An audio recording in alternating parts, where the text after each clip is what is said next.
মহামান্য রাষ্ট্রপতির সঙ্গে আমাদের আলোচনা হয়েছে, বৈঠক হয়েছে। এতে বিভিন্ন রাজনৈতিক দলের নেতৃবৃন্দ, সশস্ত্র বাহিনীর শীর্ষ নেতৃবৃন্দ, 3 বাহিনী প্রধান সহ তারা উপস্থিত ছিলেন। এখানে বেশ কিছু মৌলিক বিষয়ে সিদ্ধান্ত হয়েছে এবং সেগুলো ইনশাআল্লাহ আমরা আশা করছি যে রাষ্ট্রপতির পক্ষ থেকে জাতির উদ্দেশ্যে ভাষণও আসবে এবং মাননীয় সেনাপ্রধান তার বক্তব্যের মাধ্যমেও বিষয়গুলো আসবে।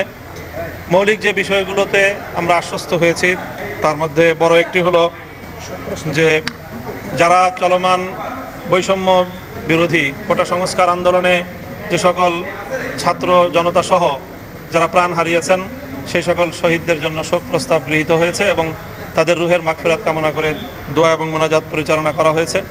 সেই সঙ্গে মহামান্য রাষ্ট্রপতি আশ্বস্ত করেছেন যে গত 1 জুলাই থেকে অদ্যাবধি যারা গ্রেফতার হয়েছে সেই সকল ছাত্র নেতৃবৃন্দ, ছাত্রকর্মী এবং রাজনৈতিক নেতৃবৃন্দ সহ সকলের আশু দ্রুতই মুক্তির ব্যবস্থা করবেন এবং সেই সঙ্গে মাননীয় বাংলাদেশের সাবেক প্রধানমন্ত্রী বিএনপি নেত্রী বেগম খালেদা জিয়ার মুক্তির খুব দ্রুতই ব্যবস্থা করবেন।